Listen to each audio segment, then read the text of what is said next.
삼복을 누립시다. 예배의 삼복을 누립시다.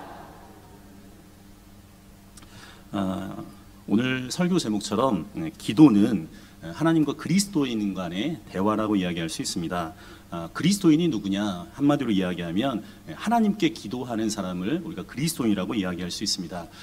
저도 예전에 교회에서 이제 청년들 그리고 어른들 그 1대1 제자 양육을 여러 명, 20명 넘게 한 적이 있는데 성지교회도 1대1 제자 양육을 잘 한 줄 알고 있습니다. 1대1 제자 양육 뭐 다 많이 하셨겠지만 거기에 보시게 되면 그 기도라는 그 제목 챕터에 과가 있게 됩니다. 거기 보시면 기도에 대한 맨 첫 장에 나온 게 뭐냐면 복습을 다시 한번 해보시는 거예요. 그러니까 기도에 대한 일반적인 오해에 대해서 5가지가 나오는 것을 보게 됩니다. 첫 번째는 이런 내용이죠. 기도는 혼자서 하는 참성과 명상이 아니다.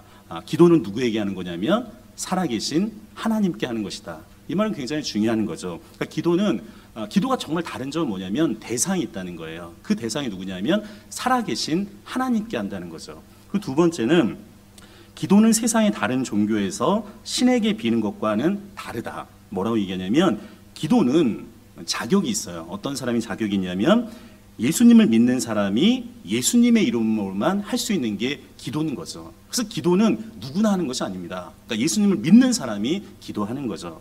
세 번째는 기도는 내가 원하는 것을 일방적으로 청구하는 것이 아니다. 그러니까 하나님 앞에 그냥 뭐 청구서를 내밀어서 이게 기도다.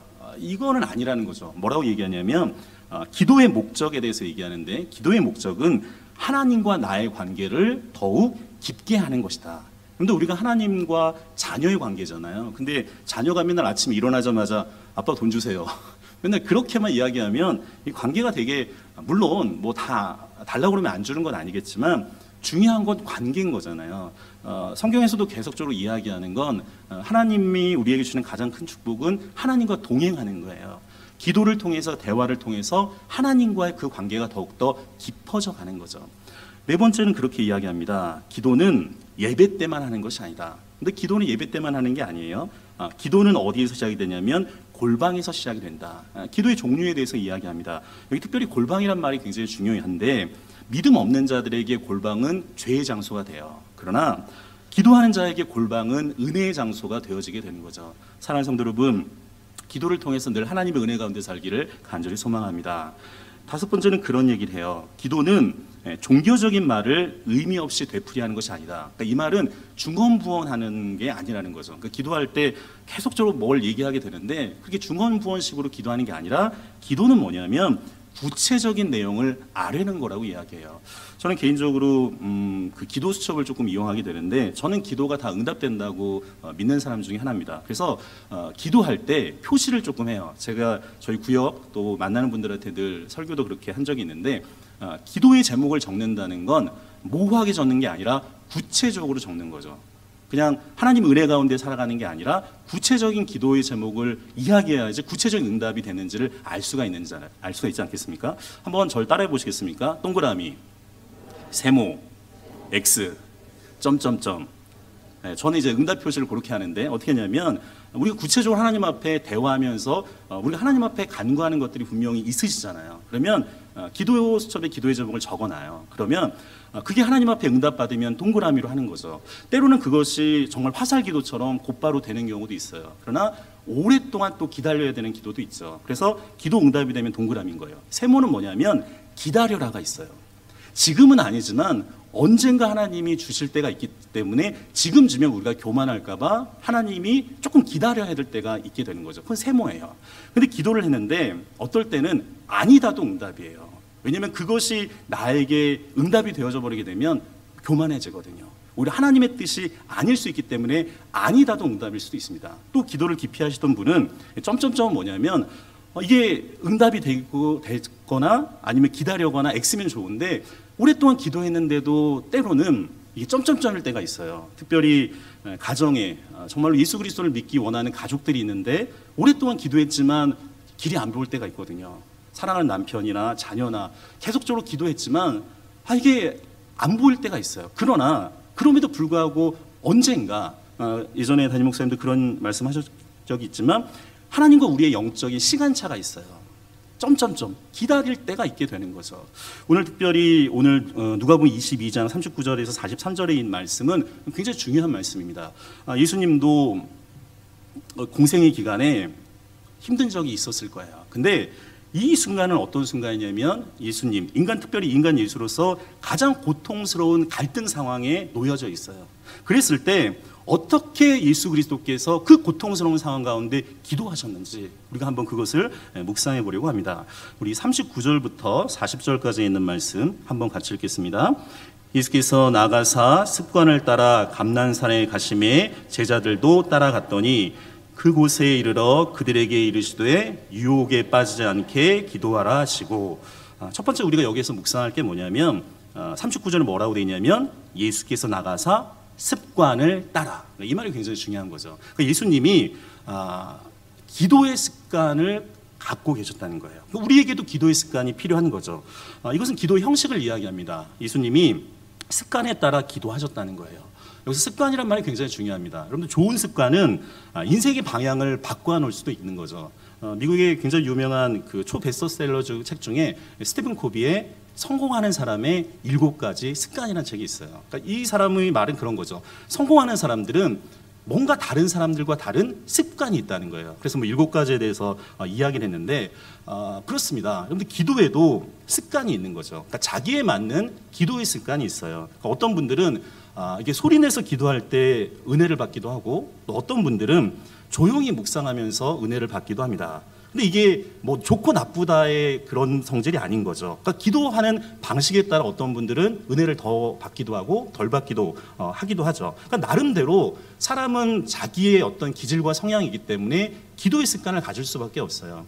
오늘 성경 말씀 보시게 되면 이 습관이란 말이 헬라어로 에토스라는 말이에요. 이 에토스라는 뜻은 어떤 거냐면 우리나라 말로 해석하면 뭐 기질이나 기풍이나 정신이나 성질 뭐 이런 것들로 번역할 수가 있습니다. 그러니까 이 사람마다 이게 성질이나 기질이 다 다르다는 거죠. 조금 우리가 차원을 조금 높이면 이 개인한테는 에토스란 말이 있는데 민족이나 조금 집단적인 개념에는 파토스라는 말을 쓰기도 해요. 그러니까 이 기도의 습관이 개인의 기도의 습관도 있지만 집단, 특별히 더 크게 이야기하면 뭐 가정이나 사회나 민족의 기도의 습관도 있는 것을 보게 됩니다. 개인의 기도 습관이 천차만별이듯이 그러니까 민족의 기도 습관도 여러 가지가 있게 되는 거죠. 특별히 이스라엘도 나름대로 기도의 습관이 있는 것을 보게 됩니다. 그러니까 예수님이 가상칠언 중에 주님께서 십자가에 달려 돌아가실 때 그런 말씀을 하세요. 아버지, 내 영혼을 아버지 손에 부탁하나이다. 근데 이게 예수님이 혼자 하신 말이 아니라 이게 이스라엘 사람들의 잠자리 기도예요. 그러니까 잠자리에 들 때 사실 우리가 눈을 감고 잠을 자서 당연히 내일 뜰 거라고 생각을 하지만 안 뜰 수도 있어요. 그렇지 않겠습니까? 그러니까 이 이스라엘 사람들의 기도가 사실 깊이 있는 기도인 거죠. 이게 잠자리에 들 때 아버지, 내 영혼을 아버지 손에 부탁합니다. 그러니까 그렇게 고백하고 아침에 일어나면서 또 감사기도 하는 거예요. 여러분, 초기 한국교회 특별히 1세대 은혜 받은 교인들은 한국교회만의 특별한 기도의 습관들을 갖고 있었던 것을 보게 됩니다. 특별히 2가지, 100년이 지나도 오늘날 우리에게 전수되는 2가지 기도가 있는데, 하나는 잘 아시는 새벽 기도고 또 하나는 통성 기도예요. 1905년도 지금은 이제 우리가 가보기 조금 힘들지만 개성이라는 곳이 있는데, 그 개성에 부인들, 그러니까 여자분들만을 모여놓고 한 그 바이블 스타디, 그걸 사경회라고 이야기하는데, 그 사경회 때 한 여자 선교사님, 캐롤이라는 선교사님이 한국 사람들의 새벽 기도를 이제 목격하게 돼요. 그때는 이제 우리가처럼 이렇게 침대 있는 방이 아니라 그냥 큰 방이잖아요. 그러니까 큰 방에서 뭐 아래목도 있고 윗목도 있게 되는데, 그냥 휘장을 하나 쳐놓고 윗목에선 한국 사람들이 자고 밑에는 이제 선교사들이 잠을 자고 그랬는데, 어느 날 이 사경회를 하고 있는데 이상하게 부스럭부스럭 소리가 들리는 거예요. 자막을 한번 좀 보여주겠습니까? 자막에 보면 이 캐롤 선교사가 이야기한 목격담인데, 그걸 한번 제가 읽어드리겠습니다. 아침 6시가 되자 마치 아침을 알리는 시계처럼 건너편에 있던 교인들이 일어나 찬송을 부르며 기도하는 바람에 나도 일어나야 했다. 그런데 그 다음 날에는 새로 몇 사람이 오더니 새벽 4시에 사람을 깨워 무려 1시간 반 동안이나 예배를 드린 것이었다. 나로서는 그렇게 일찍부터 일어나 헌신하지 않아도 될 것으로 여겨 어두울 때는 자고 이야기할 것이 있으면 낮에 하라고 권면하였다.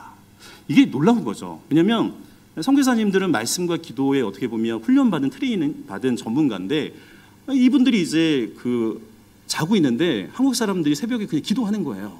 그리고 그 다음 날은 더 많은 사람들이 1시간 이상, 그러니까 100여 년 전에 기도하는 거죠. 이게 이제 새벽 기도에 관련된 이제 문헌이 되게 되는데, 오히려 미국에서 건너온 이 선교사들이 밤중에 일어나서 새벽에 기도하는 모습이 생소한 거예요.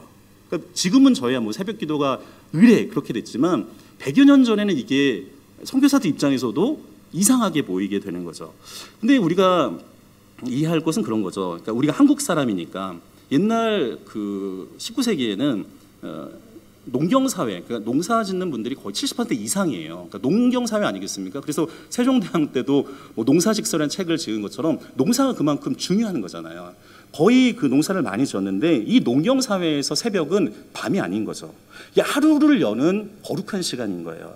우리가 동트기 전에 이걸 이제 닭의 시간, 새벽 4시부터 5시까지를 보통 인시라고 이야기하는데, 이 시간이 이제 한국에서는 전통적으로 뭐라고 얘기하냐면 가장 사람들이 견디기 힘든 시간이에요. 왜냐하면 4시에서 5시에 일어나라고 그러면 너 얼마나 힘들겠어요. 힘든데 종교적으로는 이 시간이 가장 신령한 기운이 충만한 시간이라고 한국 사람들은 생각을 한 거죠. 그래서 한국 사람들에게 새벽은 어떤 시간이냐면 기도하는 시간이온 거죠. 그래서 물론 이제 하나님 믿기 전에는 이 사람들이 소위 말하는 천지신명이나 옥황상제나 뭐 이렇게 기도를 했지만, 하나님을 믿은 다음에는 누구에게 기도하냐면 그분께 기도하는 것을 보게 됩니다. 우리의 조상들이 습관에 따라 자연스럽게 그렇게 기도하면서 기도의 습관들을 만들어가는 거죠.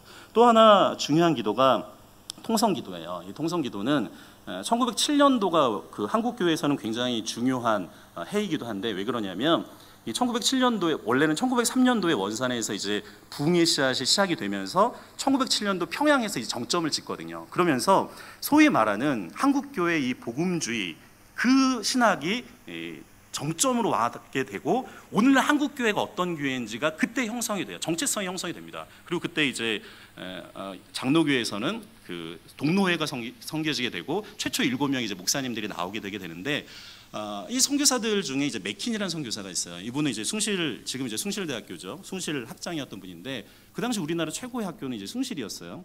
근데 이 맥킨이라는 선교사가 1907년도에 평양에서 이제 또 사경인 거죠. 이 바이블 스터디에서 사람들이 모여서, 그때는 뭐 어마어마합니다. 그러니까 장대현 교회라는 교회가 1,500명이 예배를 드리는 곳이에요. 그 당시에. 그러니까 어마어마하게 큰 교회죠. 근데 이분들이 사경회가 있으면 놀라운 게 뭐냐면, 지금도 뭐 저희 교회도 뭐 용인, 수지, 뭐 일산에서 오시는 분들도 있어요. 멀리서 가평에서 오시는 분들도 있지만, 이 사경회가 열리게 되면 전국 각곳에서 오세요. 그리고 그냥 오는 게 아니라 교회에서 좋은 밥을 주는 게 아니에요. 그러니까 본인들이 밥을 해 먹어야 되기 때문에, 옛날 사진을 보게 되면 보통 이렇게 지뢰라고 이렇게 하나요? 이렇게 거기에 어떤 사진이 있냐면, 솥 있죠, 가마솥을 들고요. 그리고서 사경회로 와요. 왜냐하면 본인이 밥을 지어 먹어야 되니까. 그러니까 그 정도로 열심히 있었던 거예요. 그것도 1월달 가장 추울 때 이분들이 기도합니다. 선교사들이 뜨겁게 소리 지르면서 기도하는 걸 보면서 이 사람들 미쳤나? 여러분들, 사실 우리가 뜨겁게 기도하면 우리야 뭐 이렇게 하나님과 영적으로 막 기도하면서 1대1 관계가 하니까 이상하지 않지만, 정말로 교회를 안 다니는 사람들이 이걸 보면요, 선교사들도 똑같은 거예요. 이런 기도를 못 받거든요. 처음에 이 맥키는 영어 단어를 카오스라는 말을 합니다. 이게 혼돈이 아닌가? 근데 계속적으로 이 사람들과 함께 기도하면서 이 선교사들도 체험을 해요. 이분들도 그냥 온 사람들이 아니거든요. 이 사람들도 미국에서는 대학을 졸업한 사람들이 3% 미만인 사람들인데, 그 사람들이 한국 땅을 정말로 어떤 땅인지 모르고 온 사람들이에요. 근데 그 사람들이 그렇게 은혜를 받은 사람들이 한국 땅에 왔는데, 이 조선 사람들을 통해서, 한국 사람들을 통해서 기도의 또 다른 도전을 받아요. 처음에는 막 소리 지르니까 이 사람들 미쳤나? 뭐 이런 생각이 들었는데, 그게 아니라 이 맥퀸이라는 선교사가 그런 얘기를 해요. 이건 카오스, 혼돈이 아니라 나중에 같이 기도하다 보니까 하모니, 조화가 일어난다는 것을 깨닫게 돼요. 그렇지 않겠습니까? 이 평양이라는 곳이 예전에는요, 청일전쟁이 일어났고 1907년도에 바로 전에요, 러일전쟁이 일어났어요. 선교사 기록을 보게 되면요, 시체들이 막 나동거려지는 그런 거예요. 막 냄새가 나고 진동하고, 이게 죽음이 바로 앞에 직면하는 그런 상황인 거예요. 우리들의 상황은 전혀 다른 거죠. 이 사람들 입장에서, 그리고 그 당시 일본한테 거의 나라를 빼앗기고 있고 1910년도에 나라를 뺏기니까 얼마나 한이 많겠어요. 그리고 이분들은 농사를 짓던 사람들이고, 물론 상인들, 그 서북 쪽은 상인들이 많았지만 지금 이렇게 강남처럼 뭐 이렇게 교육을 많이 받고 이래서 여러분 안녕하세요 이렇게 교양 있게 얘기하는 분들이 아니라 목소리 자체가 걸걸해요. 그러다 보니까 기도 역시 울부짖는 기도가 되는 거죠. 그 기도를 통해서 놀라운 건 뭐냐면 부흥이 일어나게 됩니다. 하나님을 만나게 되고 교제를 하게 돼요.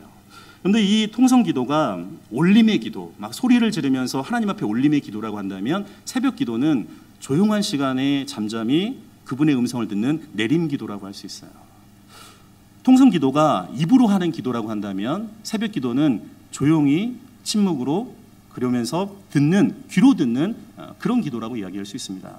통성 기도는 어떻게 보면 열정적으로 하는 동적인 기도예요. 그러나 새벽 기도는 정적인 기도인 거죠. 우리 귀한 믿음의 1세대들이 우리들에게 준 중요한 기도 습관을 주신 게 두 가지가 있는데, 그게 새벽 기도와 통성 기도인 거죠. 그런데 성지교회도 한번 생각해 볼 필요가 있습니다. 이 성지교회 안에 어떤 기도의 전통이 있는지.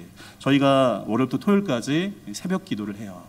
조용한 가운데 묵상하면서 목사님 말씀 듣고, 그리고 기도하면서 우리의 문제를 하나님 앞에 아뢰죠. 그러면서 하나님의 음성을 잠잠히 고요히 듣습니다. 우리가 금요 기도에 나와서 찬양해요. 말씀을 들어요. 뜨겁게 기도해요. 소리를 지르면서 기도해요. 우리에게 맺힌 것들 하나님 앞에 간구하면서 기도해요. 통성 기도의 전통이 우리 안에 있어요. 또 성지교회에 참 감사한 건 뭐냐면, 우리 중보기도팀이 있습니다. 매월 연초에 우리가 중보기도 훈련을 받고, 이 중보기도자들이, 여러분들 아실지 모르겠지만 제가 요즘 매일 이제 새벽기도 때 방송실에 있는데, 그래서 저 밑에서 잘 못 보시는 분들이 많을 텐데, 방송실에 있다 보면 제가 방송실 이렇게 6시에 딱 그 음악을 끄고 딱 옆에 옆자리에서 기도하다 보면 이게 탁탁탁 소리가 들려요. 이게 무슨 소리냐면, 저기 중보기도실에 이렇게 중보기도 하시러 오시는 권사님들 기도 소리가 들려요. 저는 그 소리를 들으면서 새벽기도 회가 끝나고 이제 이 성지교회를 위해서 기도하시는 그분들의 소리, 그 거룩한 발자국의 소리를 들을 때마다 감격이 있어요. 제가 정 목사님한테 여쭤보니까 25분 정도가 여러분들 보이진 않지만 저 바로 위에서 기도하고 계신다는 거예요. 또 우리가 지금 릴레이 기도를 하는데, 예전에 성주교회가 음마아파트 쪽에 있을 때 함께 연속해서 기도했다는 이야기를 들었습니다. 여러분들, 이 성주교회가 거룩한, 예수님처럼 거룩한 기도의 습관들이 늘 함께 있는 귀한 교회가 되기를 간절히 소망합니다.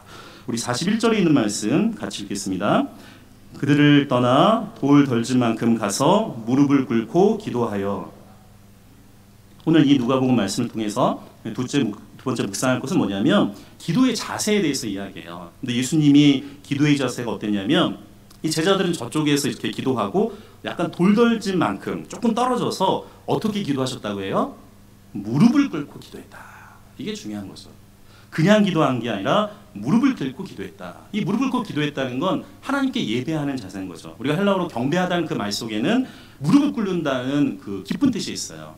쉽게 말하면 예수님이 무릎 꿇고 기도했다는 건 하나님 앞에 예배드리는 자세, 겸손한 자세를 이야기하는 것을 보게 됩니다. 자막을 한번 좀 보여주시면 우리가 말씀을 한번 좀 같이 보시면 좋겠는데, 시편 17절에 있는 말씀 같이 읽겠습니다. 여호와여, 주는 겸손한 자의 소원을 들으셨사오니 그들의 마음을 준비하시며 귀를 기울여 들으시고. 성경 말씀 보시게 되면 뭐라고 되냐면, 주는 겸손한 자의 뭐를 들으신다고요? 소원을 들으셨사오니. 자, 그 다음 자막 한번 보여주시면 시편 22편 26절에 있는 말씀입니다. 겸손한 자는 먹고 배부를 것이며 여호와를 찾는 자는 그를 찬송할 것이라. 너희 마음은 영원히 살지어다. 겸손한 자에게 하나님께서 먹고 배부를 것이다. 그 다음에 시편 147편 6절에 있는 말씀도 같이 보겠습니다. 같이 읽겠습니다. 여호와께서 겸손한 자들은 붙드시고 악인들은 땅에 엎드려 들이시는도다. 하나님께서 겸손한 자를 어떻게 해주세요? 붙들어 주신다. 그리고 또 말씀 하나 더 보겠습니다. 시편 149편 4절입니다.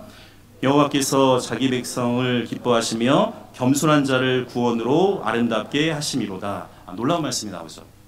하나님께서 겸손한 자를 어떻게 한다고요? 구원으로 아름답게 하십니다.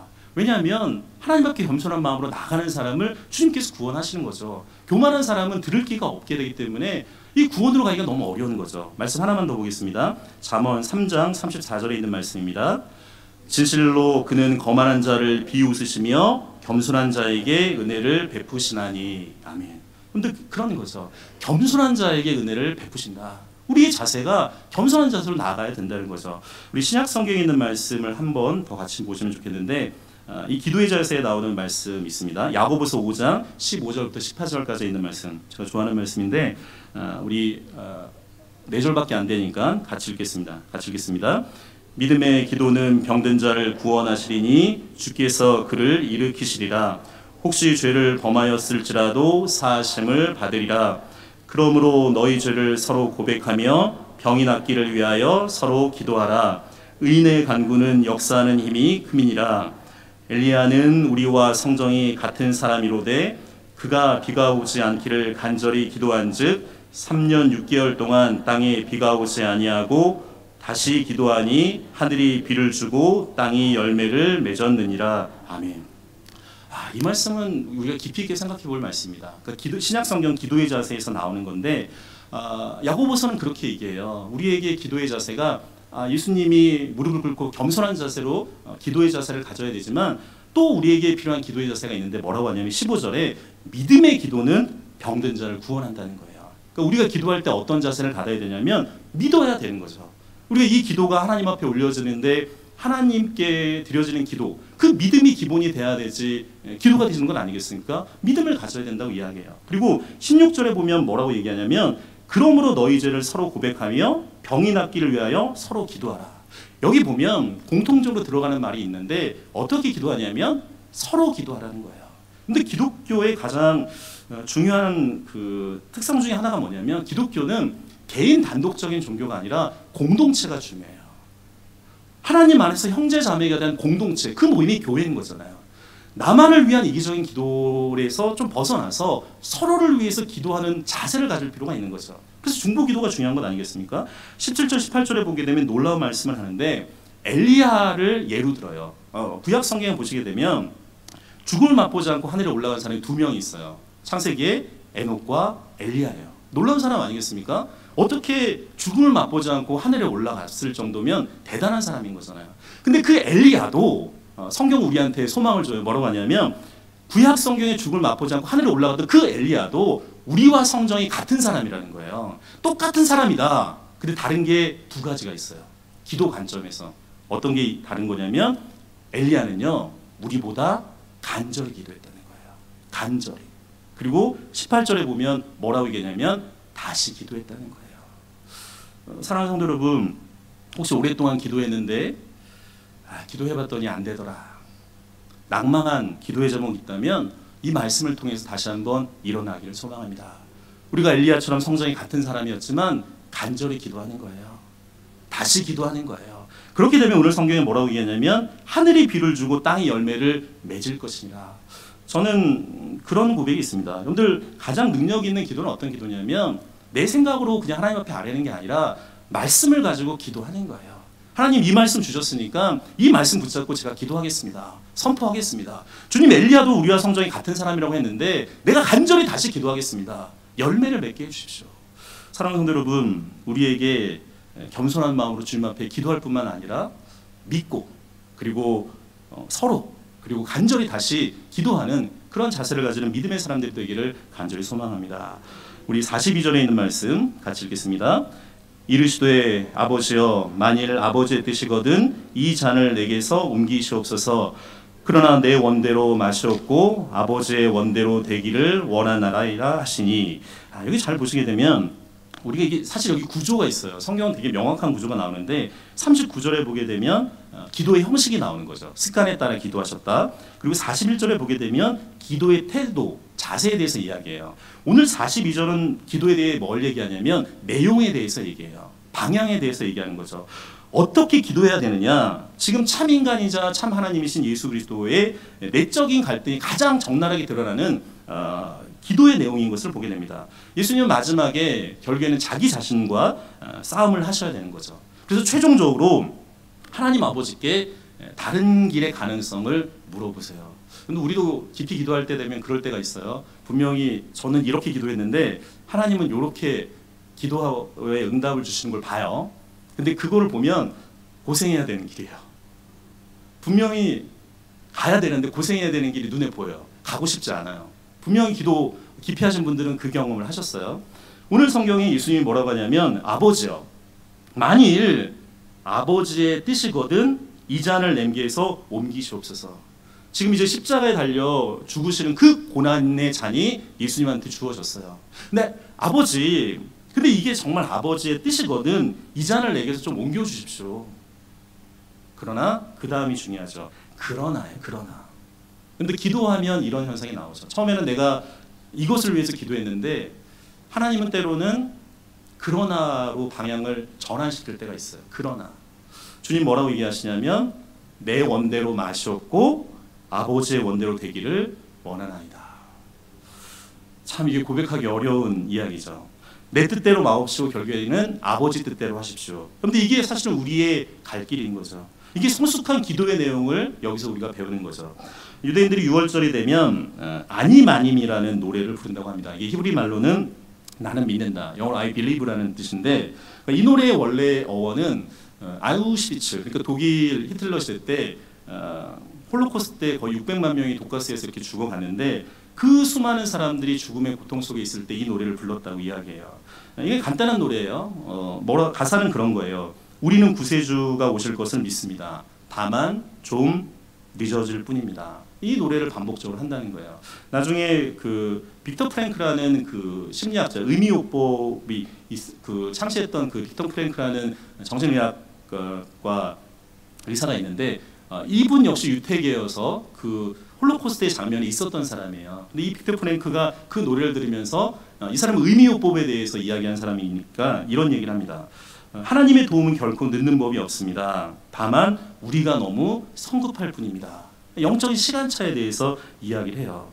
사랑하는 성도 여러분, 저도 그렇지만 여러분도 우리가 때로는 기도할 때 달라는 기도 소리가 굉장히 큰 거죠. 사실 하나님이 하실 일인데 때로는 우리의 어떻게 보면 잔소리가 되게 많아요. 하나님 왜 안 주십니까? 하나님 지금 뭐라고 계십니까? 그러니까 이런 식으로 기도할 때가 많이 있죠. 어떻게 보면 하나님이 하시는 일에 대해서 우리가 항의하는 건 아닌지 좀 생각해 볼 필요가 있어요. 그러나 기도가 성숙해지고 믿음이 성숙해지게 되면 사실은 기쁨과 감사가 넘치는 거죠. 오히려 죽을 수밖에 없는 나를 예수의 십자가의 죽으심과 부활을 통해서 지금 나를 오늘도 호흡을 주시고 살려주셨다는 그것만으로도 감사한 거잖아요. 이래서 감사하고 저래서 감사하고. 그래서 맨 마지막에는 이런 기도가 나오게 됩니다. 이성으로는 이해가지 않는 일들이 많이 있습니다. 아무튼 그렇잖아요. 세상에 살다 보면 정말로 이성적이라고 생각하지만 이성으로 이해가지 않는 일들이 많이 있죠. 그러나 이성의 비판을 누르고 하나님을 찬양합니다.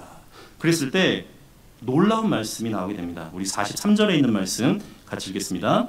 천사가 하늘로부터 예수께 나타나 힘을 더하더라. 아멘. 신비스러운 말씀인 거죠.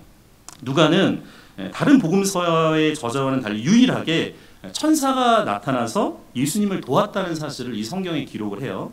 여기 보시게 되면 힘을 더하더라. 이 말은 헬라 말로 에니스키온이라는 뜻인데 이 뜻은 어떤 뜻이냐면 튼튼하게 하다, 영혼을 강하게 하다, 격려하여 힘을 돋아준다, 이런 뜻이 있어요. 지금 예수님이 기도하고 계시는데 그 십자가의 고난의 눈앞에 정말 말할 수 없는 힘든 상황인데도 불구하고 그 예수님이 그 십자가의 일을 잘 감당할 수 있도록 도와준다는 거죠. 근데 기도하다 보면 정말로 신비적인 일들이 조금 나타날 때도 있어요. 이건 제 개인적인 경험이니까 그냥 듣고 그냥 흘러버리시면 좋을 것 같은데 오해하지 마시고 제가 예전에 그 아동부 중고등부 청년부 전도사로 제가 좀 전도사를 좀 오래 했거든요. 한 10년 넘게 했는데 그리고 나서 이제 처음으로 이제 그 교구 사역을 하게 됐는데 제가 그 일전에도 한번 얘기했는데 저희 교구는 아시아 교구였어요. 그러니까 교회가 교구 이름을요 대륙 이름으로 줬어요. 그래서 아시아, 유럽, 아프리카. 그래서 아프리카 맡은 분은 별로 안 좋아하긴 했는데 저는 아시아 교구였는데 처음 이제 교구를 맡게 되니까 좀 마음이 이렇게 오랫동안 사역을 했지만 이게 뭔가 이렇게 그러니까 모세가 죽은 다음에 여호수아가 이렇게 새로운 그 지도자가 됐을 때 그런 두려움과 떨림, 설렘도 좀 있긴 있었는데 하나님 어떻게 해야 되겠습니까? 저한테는 그게 가장 큰 퀘스천 마크였거든요. 근데 저에게 그 목회 철학은 저는 늘 말씀과 기도와 성령의 역사. 한국 교회가 그렇게 성장했기 때문에 저는 말씀과 기도와 성령의 역사가 저의 그 어떻게 보면 이제 목회 철학 중에 하나인데 그것만 가지고 가는 거죠. 그래서 새벽에 이제 저희 그 교구를 위해서 이렇게 기도를 했는데 여기 좀 그 개포동이랑 비슷해요. 거기 일산에 이제 아파트 단지가 있는데 1단지는 대우고 2단지는 아직도 기억나는데 2단지는 현대고 3단지는 청구고 4단지는 LG 롯데고 5단지는 유원사망 6단지는 강촌한양 이렇게 아파트가 있는데 아직까지 기억을 하는데 아침에 이제 그 단지별로 이제 기도를 하다 보면 이상하게 이렇게 신비스러운 경험들이 나와요. 어떤 그 경험이 있었냐면 갑자기 이렇게 기도하던 중에 그 하늘이 이렇게 하늘 열린다고 조금 이상하고 그러니까 그러면서 비가 내리는데 그 단지마다 비가 내리는데 이렇게 그 새싹들이 막 자라는 그게 자라서 막 나무가 되는 그런 느낌이 있어서 야 하나님께서 이렇게 또 교구를 잘 만들어 가시겠다 그러니까 그런 저한테 도전이 있었고 한 번은 교회가 되게 어려운 적이 있었어요. 그래서 정말 어려운 적이 있었는데 그때 기도하던 중에 저에게는 되게 용기가 주는 그 모습이었는데 교회가 이렇게 그 단독 건물 이렇게 건물이었는데 예수님이 이렇게 그 교회를 안아주는 장면이었어요. 근데 그게 저한테는 굉장히 위로가 되는 그 모습이었던 거죠. 여러분들 오늘 왜 누가가 천사 등장하는 사실을 강조했을까? 우리 본문에 읽진 않았지만 44절에 있는 말씀 한번 같이 읽겠습니까? 44절 읽겠습니다. 예수께서 힘쓰고 애써 더욱 간절히 기도하시니 땀이 땅에 떨어지는 핏방울같이 되더라. 그런데 예수님이 기도하실 때 어떻게 기도했냐면 힘쓰고 애써 더욱 간절히 기도하시더라. 엘리야가 그렇게 기도했잖아요. 간절히 기도하고 다시 했는데 기도를 어떻게 하셨냐면 땀이 땅에 떨어지는 핏방울같이 기도했다는 거예요. 근데 성경을 잘 보시게 되면 힘쓰고 애써라는 말이 이게 헬라어로 아고니아라는 뜻인데 이건 어디에 쓰는 말이냐면 경기나 전쟁을 할 때 쓰는 단어예요. 그러니까 이게 지금 예수님이 우리가 기도를 깊이 하다 보면 영적 전쟁이라는 얘기를 하잖아요. 기도는 전쟁과 같은 거죠. 왜냐하면 사단은 기도하는 걸 싫어해요. 왜냐하면 기도하면 하나님의 뜻에 맞게 살아가게 되니까 싫어할 수밖에 없는 거죠. 예전에 보면 그런 명어구가 있습니다. 뭐라고 얘기하냐면 노동하는 것이 기도요, 기도가 노동이요. 그런 이야기가 있어요. 사랑하는 성도 여러분, 짧은 시간이지만 말씀을 조금 정리하려고 하는데 오늘 본문은 그런 얘기를 해요. 기도의 습관을 가져야 된다. 근데 어떤 기도의 습관이냐면 일정한 시간에 끊임없이 하나님과 대화하는 그런 기도의 습관을 가져야 된다. 그리고 두 번째는 기도의 자세는 겸손해야 된다. 그리고 마지막은 기도의 내용은 나의 뜻이 아니라 하나님의 뜻이 돼야 된다는 거예요. 근데 예수님 자신도 기도 속에서 자신의 운명의 문제를 놓고 씨름하시는 것을 보게 됩니다. 그러나 나의 뜻이 아닌 하나님의 뜻이 이루어지기를 원하시는 거죠. 사랑하는 성도 여러분, 제가 경험해 보니까 저의 작은 연륜과 경험을 보면 정말로 기도하지 않으면요 아무 일도 일어나지 않아요. 그죠? 기도하지 않으면요 영혼은 무감각해져요. 근데 이상한 건 기도하면 일이 생기기 시작합니다. 기도하면 우리의 영혼이 숨쉬기 시작해요. 기도하면 사탄이 긴장해요. 사탄은 우리가 기도하지 못하는 상황을 만들려고 하죠. 종교개혁자인 마틴 루터는 그런 얘기를 합니다. 이 종교개혁을 하면서 너무 많은 사역들과 일들이 많았거든요.